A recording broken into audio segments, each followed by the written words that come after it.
السلام علیک یا ابا عبداللہ۔ پروردگار نے حضرت موسیٰ نبی خدا کو کہ کیا اے موسیٰ مجھے یہ بتاؤ کہ تم میرے لیے کیا کرتے ہو۔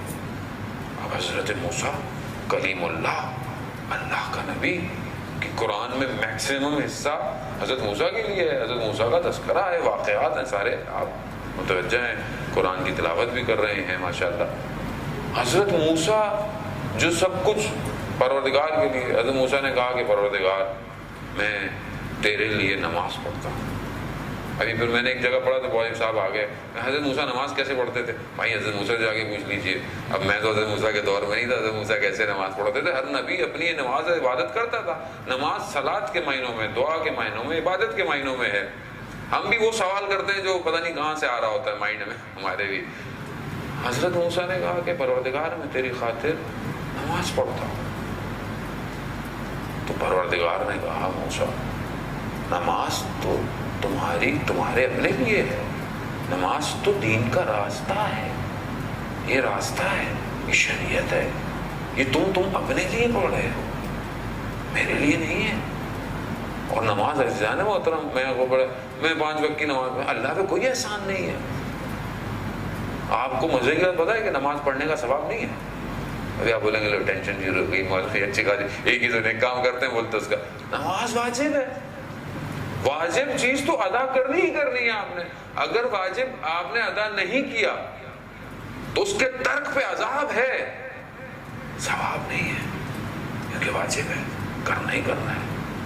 نماز واجب ہے، نماز دین کا راستہ ہے۔ نماز تو ہمیں پتہ چل رہا ہے، ہم نماز پڑھتا ہے مسلمان، جیسے ہمارے فلانی عبادت کرتا ہے، فلانے مذہب کا ماننے والا۔ نماز ایسی ہے، نماز مومن کی معراج ہے۔ کیوں معراج ہے؟ کیونکہ نماز ایک ایسی چیز ہے کہ جب انسان نماز پڑھاتا ہے تو اللہ اکبر، یعنی اللہ سب سے بڑا ہے، باقی بہت ساری چیزوں کو حرام کر دیتا ہے تھوڑی دیر کے لیے، ہنسنا، بولنا، کھانا پینا، تب چھوڑ کے ترک کر کے اللہ کے آگے۔ لیکن یہاں میں اللہ اکبر کرتا ہوں، یہاں ساری دنیا پورے دن کا ڈیٹا اندر ٹرانسفر شروع ہو جاتا ہے۔ نماز کے بعد یہاں جانا ہے، وہاں جانا ہے، اس کو میسج کرنا ہے، اس کو رپلائی کرنا ہے۔ ابھی آج کے لیے مصیبت سامنے بھی رہتی ہے نا نماز میں، ٹڑنگ ٹڑنگ ٹڑنگ آنا۔ اب مجھے اس اللہ سے زیادہ اس کی پریشانی ہو جاتی ہے، پتہ نہیں اس کو کیا کام تھا، جبکہ دنیا کا کوئی کاروبار نہیں رکتا جانے محترم۔ اگر آپ اس کو تھوڑی دیر سائلنٹ کر کے سائڈ پہ بھی کر دیں، کچھ نہیں ہونے والا۔ نماز ایسی چیز ہے کہ اگر انسان ٹائم پر ادا کرے تو خدا اس کے لیے وقت کو وسعت کر دیتا ہے۔ یہ آپ خود پریکٹیکل کر کے دیکھ سکتے ہیں، اور آپ نے کیا بھی ہوگا اپنی زندگی میں کہ اگر آپ نماز کو اہمیت دیں، آپ کے باقی کام خود سٹریم لائن ہو جاتے ہیں۔ نظم ہے ہی، اس لیے کہا کہ 5 وقت منظم کے ساتھ نماز پڑھو۔ ماہ رمضان میں تو ماشاءاللہ بہت کوشش ہوتی ہے انسان منظم رہتا بھی ہے، اور پریکٹس اس لیے کہ رمضان کے بعد بھی انسان منظم رہے۔ نماز کی کیفیت یہی ہے، نماز انسان اپنے پروردگار کے آگے خاضع اور خاشع کھڑا ہوا ہے۔ لیکن جیسے انسان اپنے جو ہے وہ جس کمپنی میں جاب کرتا ہے، اگر اس کا ڈائریکٹر آ گیا، سی او آ گیا، تو اس کے سامنے کیسے کھڑا ہوتا ہے؟ ٹائی صحیح کر رہا ہے، شرٹ صحیح ہے، پریزنٹیشن جو بنائی ہوئی ہے صحیح ہے۔ کیوں؟ باس ہے، کتنا ٹینشن ہے کہ آپ وہاں کھڑے ہوئے، یا کیسی بھی آپ بڑی کوئی شخصیت آپ کے سامنے ہے، کوئی بھی آپ کسی پہ احترام، آپ اس کے سامنے موبائل پہ بات کرنا پسند نہیں کرتے کہ ایٹیٹیوڈ یا بیہیویئر اچھا نہیں ہے کہ سامنے کوئی شخصیت کھڑی ہے، میں اس سے بات کروں اور میں موبائل پہ لوں۔ آپ بولیں یار عجیب آدمی، دھیان ہی نہیں دے رہا، ہم بات کر رہے ہیں اور یہ دھیان ہی نہیں دے رہا۔ کوئی ایمرجنسی الگ بات ہے، لیکن تو آپ اپنے باس کے آگے ایسا نہیں کرتے ہیں کہ آپ باس سامنے کھڑا ہوا ہے تو آپ اس کے سامنے کہتے ہیں میں 1 منٹ ذرا وہ میرے دوست کا میسج آیا ہے میں یہ فارورڈ کر لوں، میں نہیں کرتے۔ کیوں نہیں کرتے؟ کیونکہ تھوڑی دیر کے لیے آپ کو اٹینشن رہنا ہے۔ اور جو مالک یوم الدین ہے، ان اللہ علی کل شیء قدیر ہے، جس کے قبضے میں ہماری جانیں ہیں، جس کے قبضے میں ہمارا سب کچھ ہے، اس کے آگے جب میں کھڑا ہوا ہوں تو کیا یہ پریکٹس کر رہا ہوں کہ اس وقت میں اپنی سوچوں کو تھوڑا سائڈ پہ کروں؟ سوچیں آئیں گی، علماء کہتے ہیں کہ جب آپ نماز میں آتے ہیں سوچیں آتی ہیں، یو کین ناٹ اسٹاپ، وہ کہتے ہیں، بٹ یو کین ڈائیورٹ، آپ چینج کر سکتے ہیں ان سوچوں کو، یعنی ان کو کہیں اور لے کے جا سکتے ہیں، کوئی اچھی چیز سوچ کے، خانہ کعبہ سوچ کے، حرم سوچ کے. اس لیے کہتے ہیں کہ جب نماز سے پہلے درمیان میں جو ٹائم ہے 2 نمازوں کے، اگر آپ نے کوئی اچھی بات کہی ہے، کوئی اچھی چیز دیکھی ہے، اس کے اثرات آپ کی نماز پر ہیں. اور ویسے زندگی گزر رہی ہے، سب باتیں سن رہے ہیں، بول رہے ہیں، اور پھر اللہ اکبر کریں گے تو نماز ویسی ہی ہے. پھر نماز میں سوچ کا پرندہ پرواز کرتا ہے، آپ کو اسے واپس لانا ہے، پھر جائے گا، پھر واپس لانا ہے، پھر جائے گا.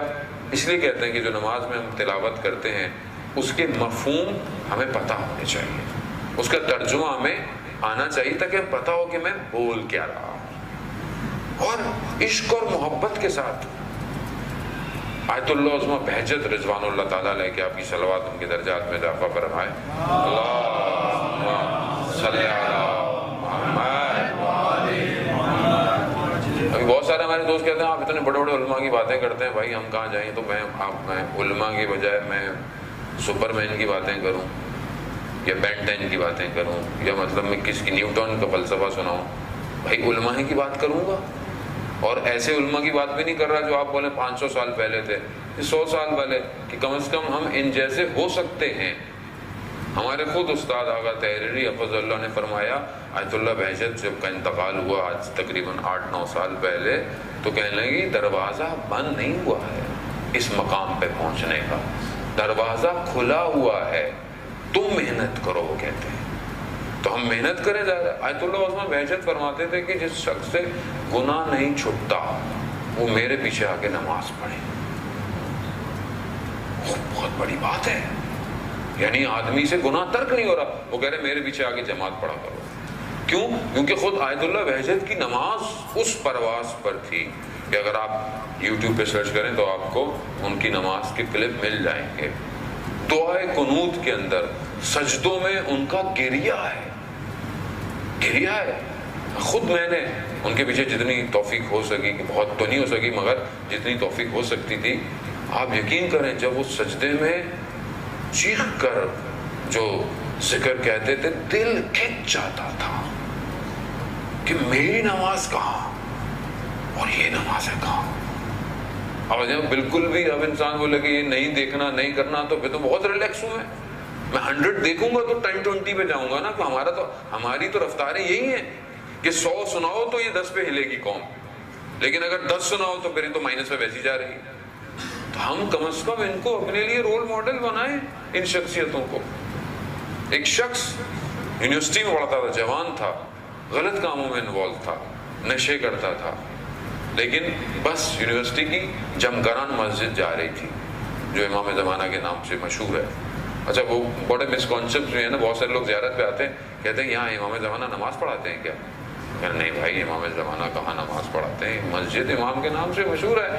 کہ مطلب مسجد تو اللہ کا گھر ہے اور اللہ کے گھر سے بہترین جگہ کوئی بھی نہیں ہے. اگر وہ مسجد اللہ کی حجت یعنی آخری امام سے مشہور ہو تو اور کیا بہترین اس سے بات ہے کہ آپ اللہ کی خاطر جاتے ہیں اور وقت کے امام کو یاد کرتے ہیں.